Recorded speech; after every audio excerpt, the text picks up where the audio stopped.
তবে আফসোসের সাথে বলতে হয়, আজকে আমাদের মধ্যে নতুন একটা বৎসরের আগমন হয়েছে, সূচনা হয়েছে, মুহররম মাস আরম্ভ হয়েছে, আরবি হিজরি সন আমাদের মধ্যে আরম্ভ হয়েছে।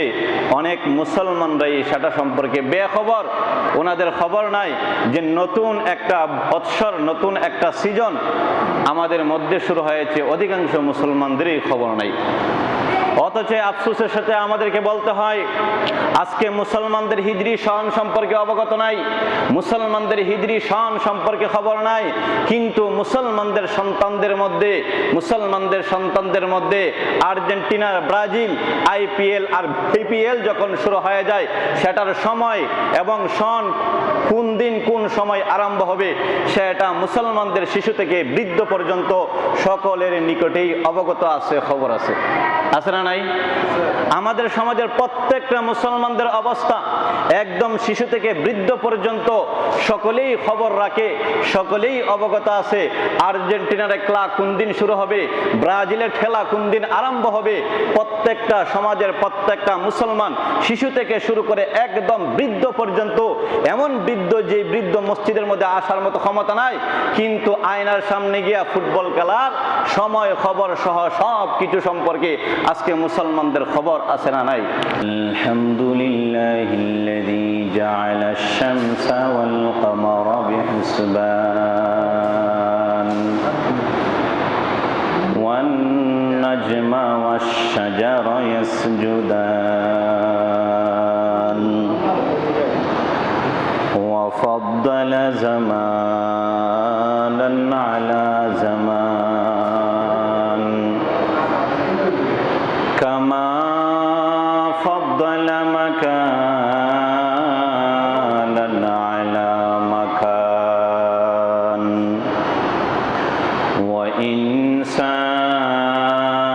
وإنسانا على إنسان ونشهد أن لا إله إلا الله وحده لا شريك له لا وزير له ولا نذير له ولا مشير له أما بعد فأعوذ بالله من الشيطان الرجيم بسم الله الرحمن الرحيم إن عدة الشهور عند الله 12 شهرا في كتاب الله يوم خلق السماوات والأرض وقال رسول الله صلى الله عليه وآله وسلم أفضل الصيام بعد رمضان شهر الله المحرم أو كما قال عليه الصلاة والسلام اللهم صل على محمد وعلى آل محمد كما صليت على إبراهيم وعلى آل إبراهيم إنك حميد مجيد اللهم بارك على محمد وعلى آل محمد كما باركت على إبراهيم وعلى آل إبراهيم إنك حميد مجيد حسبنا الله ونعم الوكيل ونعم المولى ونعم النصير আলহামদুলিল্লাহ, আল্লাহ তাবারক ওয়া তাআলার অসংখ্য গণিত শুকরিয়া যে আল্লাহ জাল্লা শানুহু আপনাকে এবং আমাকে দুনিয়ার সমস্ত ঝামেলা থেকে ফারেক করে রব্বে করিমের কুদরতি পায়ে সেজদা দেওয়ার জন্যে আল্লাহ রাব্বুল আলামিন আপনাকে এবং আমাকে সমাজের অসংখ্য অগণিত লোকদের থেকে কবুল করে নির্বাচন করে আল্লাহ রাব্বুল আলামিন দুনিয়ার সবচেয়ে উত্তম স্থান আল্লাহর ঘরের মধ্যে হাজিরা দেওয়ার তৌফিক দান করেছেন।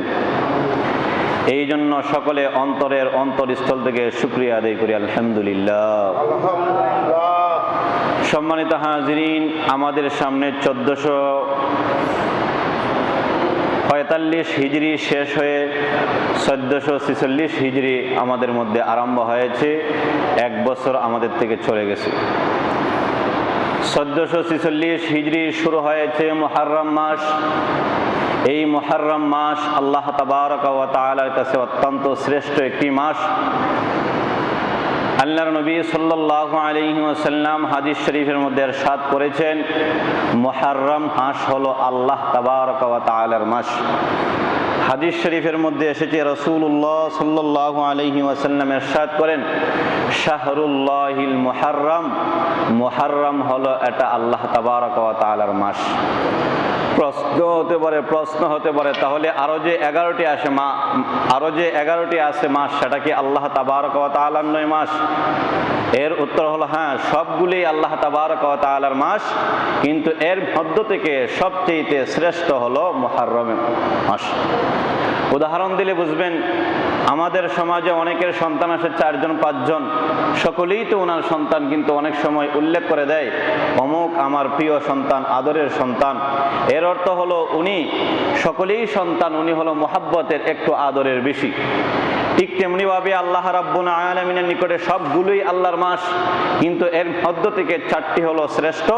এই 4টির মধ্য থেকে আবার মুহররম মাস হলো আল্লাহ তাবারক ওয়া তাআলার কাছে শ্রেষ্ঠ মাস, সম্মানিত মাস। এই জন্য আল্লাহ রাব্বুল আলামিন কোরআনের এক আয়াতের মধ্যে ইরশাদ করেন, ইন্না ইদ্দাতাশ শুহুরি ইনদাল্লাহি 12 শাহরান ফি কিতাবিল্লাহ ইয়াওমা খালাকাস সামাওয়াতি ওয়াল আরদি ওয়া মিনহা আরবাআতু হুরুম। আল্লাহ তাবারক ওয়া তাআলা বলেন, ইয়াওমা খালাকাস সামাওয়াতি ওয়াল আরদি, যেই দিন আমি আল্লাহ আসমান সৃষ্টি করেছি, যেই দিন আমি আল্লাহ জমিন সৃজন করেছি, ওই দিন থেকে আমার কাছে মুহররম মাস হলো শ্রেষ্ঠ মাস। আল্লাহ রাব্বুল আলামিন এই আয়াতের মধ্যে বলতেছেন, ইয়াওমা খালাকাস সামাওয়াতি ওয়াল আরদ মিনহা আরবাআতু হুরুম, আমি আল্লাহ যেই দিন আসমান সৃজন করলাম, যেই দিন আমি আল্লাহ জমিন সৃজন করলাম, এই পৃথিবীর সব কিছু যেই দিন আমি আল্লাহ সৃজন করলাম, ওই দিন থেকে শুরু করে আজও পর্যন্ত আমার কাছে 4টি মাস সবচেয়ে শ্রেষ্ঠ, সম্মানিত। এর মধ্য থেকে প্রথম হলো মুহররম মাস। সম্মানিত হাজরিন, সেই মুহররম মাস ইতিমধ্যে আমাদের মধ্যে শুরু হয়ে গেছে এবং 1446 হিজরি আমাদের মধ্যে আরম্ভ হয়ে গেছে। তবে আফসোসের সাথে বলতে হয়, আজকে আমাদের মধ্যে নতুন একটা বৎসরের আগমন হয়েছে, সূচনা হয়েছে। মুহররম মাস আরম্ভ হয়েছে, আরবি হিজরি সন আমাদের মধ্যে আরম্ভ হয়েছে। অনেক মুসলমানরাই সেটা সম্পর্কে বেখবর, ওনাদের খবর নাই যে নতুন একটা বৎসর, নতুন একটা সিজন আমাদের মধ্যে শুরু হয়েছে। অধিকাংশ মুসলমানদেরই খবর নাই। অথচ আফসোসের সাথে আমাদেরকে বলতে হয়, আজকে মুসলমানদের হিজরি সন সম্পর্কে অবগত নাই, মুসলমানদের হিজরি সন সম্পর্কে খবর নাই, কিন্তু মুসলমানদের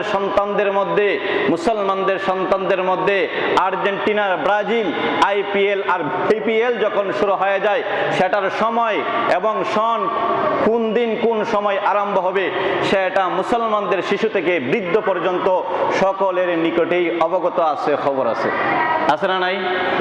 আমাদের সমাজের প্রত্যেকটা মুসলমানদের অবস্থা একদম শিশু থেকে বৃদ্ধ পর্যন্ত সকলেই খবর রাখে, সকলেই অবগত আছে।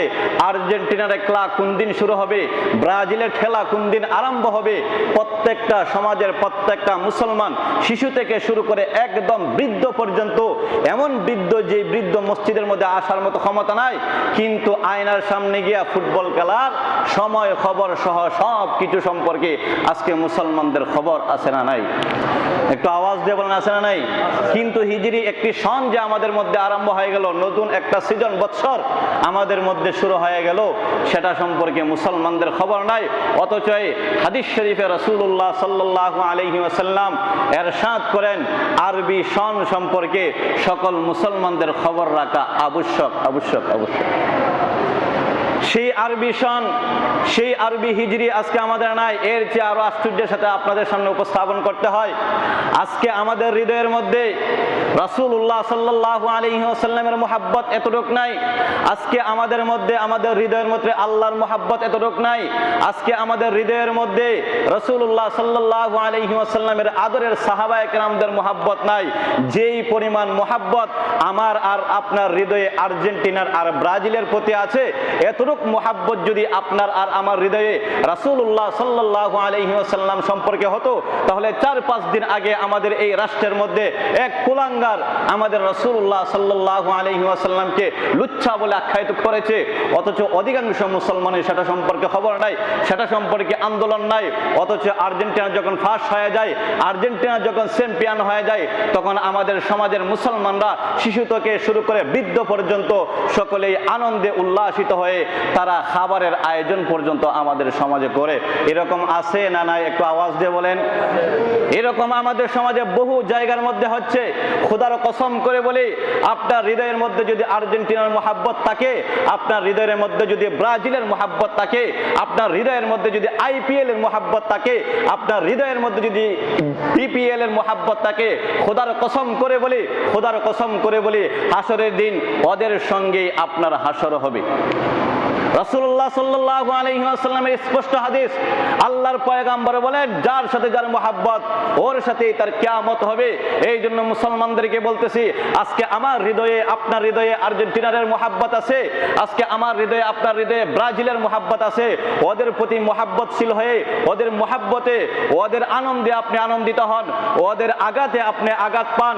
এই জন্য মুসলমানদেরকে বলতে চাই, ওদের সঙ্গে কাল হাসরের ময়দানে আপনার কিয়ামত সংগঠিত হবে। খোদার কসম করে বলি, মুহাম্মদুর রাসূলুল্লাহ সাল্লাল্লাহু আলাইহি ওয়াসাল্লামকে আল্লাহ আমাদেরকে আদর্শ হিসেবে সৃষ্টি করেছে। একমাত্র পৃথিবীর মধ্যে মুহাম্মদুর রাসূলুল্লাহ সাল্লাল্লাহু আলাইহি ওয়াসাল্লামের আদর্শ আমরা মুহাম্মদুর রাসূলুল্লাহর উম্মত। এই যে আজকে একজন মানুষ হজ থেকে আসছে, জিজ্ঞাসা করেন ওনার হৃদয়ের মধ্যে মুহাম্মদুর রাসূলুল্লাহর মুহাব্বত কি পরিমাণ।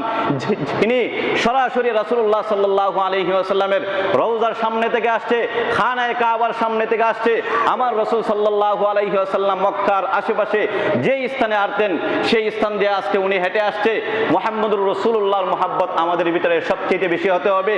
আর যেই সমস্ত লোকদের ভিতরে আর্জেন্টিনার আর ব্রাজিলের মুহাব্বত আছে এবং ওদের আনন্দে আপনি আনন্দিত হয়ে নিজের ইনকামের অর্থ আপনি তাদের পিছনে খরচ করেন, ওদের জন্য অনুষ্ঠান করেন, খোদার কসম করে বলি, আপনার হাসর ওই সমস্ত ব্রাজিল আর্জেন্টিনার ফুটবলের লোকদের সঙ্গেই হবে। রাসূলুল্লাহর সাথে আপনার হাসর হবে না, কারণ রাসূলুল্লাহর সুন্নাত আপনার শরীরের মধ্যে নাই। মুহাম্মদুর রাসূলুল্লাহর উম্মত হওয়ার পরে মুহাম্মদুর রাসূলুল্লাহর আদর্শ আপনার হৃদয়ের মধ্যে নাই, মুহাম্মদুর রাসূলুল্লাহর একটা সুন্নাত আপনার হৃদয়ের মধ্যে নাই। মুহাম্মদুর রাসূলুল্লাহর শানে আপনার পকেট থেকে 1 টাকা খরচ করতে আপনার খারাপ লাগে, কিন্তু আজকে আমাদের সন্তানেরা, মুসলমানের সন্তানেরা আজকে ব্রাজিল আর আর্জেন্টিনার জন্য অনেক অর্থ সম্পদ নষ্ট করে, অনেক টাকা তাদের জন্য মুহাব্বতের কারণে খরচ করে। খোদার কসম করে বলে, এই সমস্ত মুহাব্বত হাসরের ময়দানে কোনো উপকারে আসবে না। এই সমস্ত মুহাব্বত নিয়ে যদি আপনি চলেন আর মৃত্যুবরণ করেন, তাহলে ওদের সঙ্গেই আপনার হাসর হবে। আশ্চর্য লাগে, একদম শিশু থেকে বৃদ্ধ পর্যন্ত আমরা ওদের আনন্দে আনন্দিত হই। ওরা যখন হেরে যায় তখন আমাদের হৃদয়ের মধ্যে খারাপ লাগে, এবং ওরা যখন ফার্স্ট হয়ে যায়, চ্যাম্পিয়ন হয়ে যায়, তখন আমরা সমাজের সকলে মিলে বিভিন্ন অনুষ্ঠানের মধ্যে লিপ্ত হয়ে যায়। আহা মুসলমান, তোমাদের ভিতরে কি ইসলাম বলতে একটু অনুভূতি নাই? তোমাদের ভিতরে কি আল্লাহর ওয়াহদানিয়তের আলোচনা নাই? তোমাদের হৃদয়ের মধ্যে কি আল্লাহর খাউফ নাই, যে একদিন আল্লাহর আদালতে অবশ্যই আমাকে জবাবদিহিতা করতে হবে? ও মুসলমান, আমরা তো একজনের উম্মত, একজন তো আমাদের খালেক আছে, আমাদের আল্লাহ তো একজন আছে, আমাদের খালেক একজন আছে, আমাদের আইডল একজন আছে। তাহলে আপনার আর আমার আইডল আর্জেন্টিনার ব্রাজিলের লোকরা হবে কেন? যদি এমন হতো আমাদের কোনো আইডল নাই, আমাদের কোনো আল্লাহ নাই, আমাদের কোনো রব নাই, আমাদের কোনো রাসূল নাই, আমাদের কোনো আদর্শ নাই, তখন না আপনি যাকে মনে চায় তাকে আদর্শ হিসেবে গ্রহণ করতে পারেন। কিন্তু আমাদের তো খালেক আছে, আমাদের তো সৃষ্টিকর্তা আল্লাহ আছে, আমাদের তো একজন আইডল মুহাম্মদুর রাসূলুল্লাহ সাল্লাল্লাহু আলাইহি ওয়াসাল্লাম আছে। সেই মুহাম্মদুর রাসূলুল্লাহর আইডলকে গ্রহণ করেন নাই, কিন্তু ওই সমস্ত খারাপ লোকদের আইডলকে আপনি গ্রহণ করেন, খোদার কসম আপনার হাসর ওদের সঙ্গেই হবে। সম্মানিত হাজরিন, এই জন্য বলছিলাম আজকে মুসলমান সন্তানদের ভিতরে, মুসলমানদের ভিতরে হিজরি সন সম্পর্কে অবগত নাই। অতএব হিজরি সন সম্পর্কে অবগত হওয়া প্রত্যেকটা মুসলমানের জন্য আবশ্যক। কারণ আপনার আর আমার জীবন থেকে একটা বৎসর অতিবাহিত হয়ে গেছে, এই জন্য আমাদের হৃদয়ে কষ্ট লাগার চিন্তা ভাবনার বিষয় আছে যে একটা বৎসর আমার হায়াত থেকে শেষ হয়ে গেল, আল্লাহ যেভাবে চাইছিল সেভাবে কি আমি আমার সময়ের মূল্যায়নগুলো দিতে পারছি? অথচ খলিফাতুল মুসলিমিন হযরতে ওমর রাদিয়াল্লাহু তাআলা আনহু অর্ধ পৃথিবীর খলিফা ছিলেন, যার হাতের আঙ্গুলের ইশারায় অর্ধ পৃথিবী পরিচালিত হইত। খলিফাতুল মুসলিমিন হযরত ওমর রাদিয়াল্লাহু তাআলা আনহু প্রেসিডেন্ট। অর্থ সম্পদের কোনো অভাব ছিল না, এমন কোনো কিছু নাই যে খলিফাতুল মুসলিমিন ওমরের নাই। কিন্তু খলিফাতুল মুসলিমিন হযরতে ওমর রাদিয়াল্লাহু তাআলা আনহু নিজের হুজরা মুবারকের ভিতরে গিয়ে অজরে কান্না করতেছে। খলিফাতুল মুসলিমিন হযরত ওমর রাদিয়াল্লাহু তাআলা আনহু তার রুমের ভিতরে ঢুকে এমন অজরে কান্না শুরু করে দিল, সাহাবায়ে কেরাম যখন আওয়াজ শুনলেন খলিফাতুল মুসলিমিন তার রুমের ভিতরে কান্দে, হযরতে আবু হুরায়রা রাদিয়াল্লাহু তাআলা আনহু হযরত ওমরের হুজরা মুবারকের সামনে চলে আসছে। হযরত আবু হুরায়রা যখন খলিফাতুল মুসলিমিন হযরত ওমরের হুজরা মুবারকের সামনে আসলো, তখন আরো অসংখ্য অগণিত সাহাবায়ে কেরাম হযরত খলিফাতুল মুসলিমিন ওমরের সামনে চলে আসছে। আয়েশা বলতেছে, খলিফাতুল মুসলিমিন হযরত ওমর, আপনি চোখের পানি ছেড়ে এভাবে ছোট শিশু বাচ্চাদের মতো চিল্লায়া কান্দেন কেন? খলিফাতুল মুসলিমিন হযরত ওমরকে আবু হুরায়রা বলে, ও খলিফাতুল মুসলিমিন হযরত ওমর, অর্থ সম্পদের অভাবের কারণে আপনি কান্দেন নাকি অন্য কোনো সমস্যার কারণে? আল্লাহর নবী সাল্লাল্লাহু আলাইহি ওয়াসাল্লাম আপনাকে এই দুনিয়াতে জান্নাতের সার্টিফিকেট দিয়েছে এবং অসংখ্য গণিত সম্পত্তিও আপনার আছে। আপনি খলিফাতুল মুসলিমিন হয়েছেন, প্রেসিডেন্ট হয়েছেন, এরপরেও শিশু বাচ্চাদের মতো চিল্লাইতেছেন কেন? খলিফাতুল মুসলিমিন হযরত ওমর রাদিয়াল্লাহু তাআলা আনহু চোখের পানি ছেড়ে কান্দে আর বলে, আরে আবু হুরায়রা শোনো, আমার সাহাবায়ে কেরাম শোনো, আমি চোখের পানি ছেড়ে কান্না করি সম্পদের জন্য নয়। আল্লাহর পয়গম্বর রাহমাতুল লিল আলামিন আমাকে জান্নাতের সার্টিফিকেট দিয়েছে, এই জন্য আমি খুশি। কিন্তু আমি চোখের পানি ছেড়ে কান্না করার কারণটা হলো, আমি আবু হযরত ওমরের জিন্দেগি থেকে একটা বৎসর চলে গেছে, মুহররম মাস শুরু হয়ে গেছে। আমাকে আল্লাহ যেই পরিমাণ হায়াত দিয়েছিল সেই হায়াত থেকে একটা বৎসর চলে গেছে। আমি জানি না রে, আল্লাহর পক্ষ থেকে যেই সময় আমাকে দিয়েছিল ওই সময় আল্লাহর মর্জি অনুযায়ী খরচ করতে পারলাম কিনা। হ্যাঁ আবু হুরায়রা শোনো, আল্লাহর পয়গম্বর আমাকে জান্নাতের সার্টিফিকেট দিয়েছে, আল্লাহও গ্রহণ করেছে। এমনও তো হতে পারে আমি উমরের আমলের প্রতি আল্লাহ অসন্তুষ্ট হইয়া আমি উমরের জান্নাতের সার্টিফিকেটকে বাতিল করে দিবে, এমনটা তো হতে পারে। এক কথায় আমার জীবন থেকে একটা বছর অতিবাহিত হয়ে গেল, আল্লাহর দেওয়া বিধানগুলি আদায় হলো কিনা এই দুঃখ আর বেদনা নিয়া আমি ওমর অজুরে শিশু বাচ্চার মতো কাঁদতেছি। এরা যুবক ভাই, আমি বলতে চাই খলিফাতুল মুসলিমিন হযরত ওমর রাদিয়াল্লাহু তাআলা আনহু এই পৃথিবী থেকে জান্নাতের সার্টিফিকেট পাওয়ার পরেও এমন ভাবে কান্না করত, সাহাবা সাহাবায়ে কেরাম বলতেন, হযরতে ওমর মাঝে মধ্যে বেহুশ হয়ে যাইত, কিন্তু আপনার আর আমার জীবনের কোনো সার্টিফিকেট নাই, আপনার আর আমার জীবনের জান্নাতের কোনো আশা নাই। এমন আমল আমাদের, যেই আমল নিয়ে জান্নাতের আশাও আমাদের নাই, এমন অবস্থায় আপনার আর আমার জীবন থেকে একটা বছর চলে গেল। ও মুসলমান যুবকের দল, এই বৎসর আর কোনোদিন আপনার কাছে ফিরে আসবে না। আল্লাহর দেওয়া বিধানগুলি যেভাবে আমার উপরে আরোপ করা হয়েছিল, আল্লাহর বিধান যেভাবে আমার উপরে ফরজ করা হয়েছিল, সময় তো চলে গেছে, এই সময় তো আর কোনোদিন ফিরে আসবে না। আল্লাহর দেওয়া বিধান অনুযায়ী আমার সময়টা খরচ করছি কিনা, এই চিন্তার বিষয় আছে। যে স্থানে খলিফাতুল মুসলিমিন হযরত ওমর রাদিয়াল্লাহু তাআলা আনহু এত সম্মানী একজন সাহাবী হওয়ার পরেও, এত সম্মানী একজন সাহাবী হওয়ার পরেও, আল্লাহর কাছে এত গ্রহণযোগ্যতা হওয়ার পরেও তারা তাদের চোখ দিয়ে অশ্রু বের হয়ে গেছে খালি চিন্তার কারণে। মুসলমান, আপনার আর আমার কি আমল আছে? এমন কোন আমলটা আছে, এমন কোন আমল আছে যে আমলের উসিলায় আল্লাহর কাছে মুক্তি পাওয়ার আশা আছে? আপনাদের আছে কিনা বলতে পারি না, কিন্তু আমার এমন কোন আমল নাই যেই আমলের উসিলা আল্লাহর কাছে মুক্তি পাবো। এই জন্য যেখানে সাহাবায়ে কেরামদের চোখ দিয়ে অশ্রু বের হইতো, সেখানে আমাদের কি অবস্থা হওয়া উচিত ছিল? এই জন্য আমাদের অনুভূতির মধ্যে আনতে হবে যে আমার হায়াত থেকে, আমার জিন্দেগিতে একটা বৎসর অতিবাহিত হয়ে গেছে, আমাকে চিন্তার বিষয় আছে। আল্লাহ রাব্বুল আলামিন আমাদের সকলকে সেই অনুযায়ী আমল করার তৌফিক দান করুন। সম্মানিত হাজিরিন, মুহররম মাস শুরু হয়ে গেছে। রাসূলুল্লাহ সাল্লাল্লাহু আলাইহি ওয়াসাল্লামের জিন্দেগিতে, রাসূলুল্লাহ সাল্লাল্লাহু আলাইহি ওয়াসাল্লামের জীবনে এই মুহররম মাসে কিছু আমল ছিল, যে আমলগুলি রাসূল সাল্লাল্লাহু আলাইহি ওয়াসাল্লাম সহ সাহাবায়ে কেরামরা করতেন। সেই আমলগুলি কি কি? আল্লাহ রাসূল সাল্লাল্লাহু আলাইহি ওয়াসাল্লাম ইরশাদ করেন, قال النبي صلى الله عليه وآله وسلم أفضل الصيام بعد رمضان شهر الله المحرم। আল্লাহর পয়গম্বর বিশ্বনবী রাহমাতুল লিল আলামিন বলেন, আমার উম্মতেরা শুনো, রমজানের পরে আল্লাহর কাছে সবচেয়ে ফজিলতপূর্ণ রোজা হলো মুহররমের রোজা। আল্লাহর পয়গম্বর বলেন, আফজালুস সিয়ামি বাদা রমাদানা শাহরুল্লাহিল মুহররম। রমজানের পরে আল্লাহর কাছে সবচেয়ে শ্রেষ্ঠ রোজা হলো এই মুহররমের রোজা। এই জন্য আমরা আখিরাতের আমলকে চিন্তা করে, আখিরাতকে চিন্তা করে আমরা যাদের সামর্থ্য আছে, এই মুহররম মাসের মধ্যে যে কোনো একদিন একটা রোজা রাখলে ওই রোজাটা হবে রমজানের পরে সবচেয়ে শ্রেষ্ঠ রোজা আল্লাহর আদালতে। এই জন্য আমরা যাদের সামর্থ্য আছে চেষ্টা করব এই রোজাটাকে রাখার জন্য।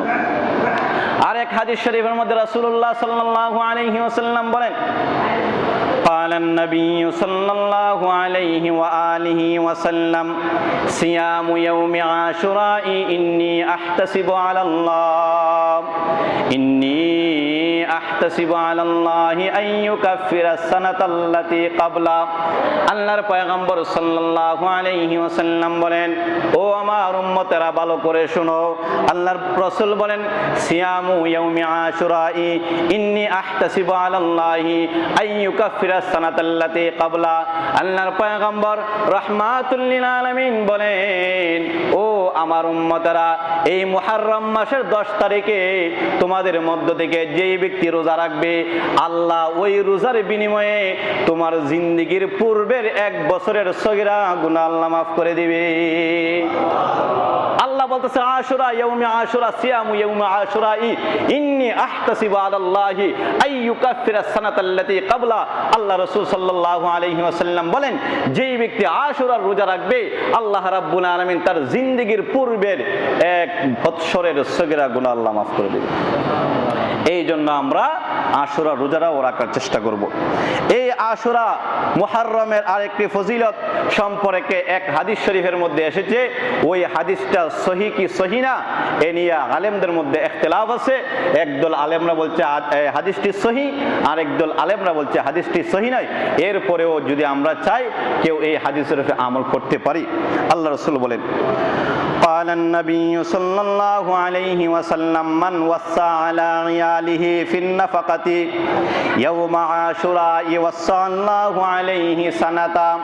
আল্লাহর পয়গম্বর রাহমাতুল লিল আলামিন বলেন, যেই ব্যক্তি আশুরার দিনে, মুহররম মাসে আশুরার দিনে তার পরিবার পরিজনের উপরে অর্থ সম্পদ খরচ করবে, ওদেরকে সুন্দর পোশাক এনে দিবে, ওদেরকে উত্তম খাবার খাওয়াইবে, আল্লাহর রাসূল বলেন ওয়াসাল্লাহু আলাইহি সানাতা, আল্লাহ পূর্ণ সারা বৎসর আল্লাহ ওকে এভাবেই সুখে শান্তিতে রাখবে।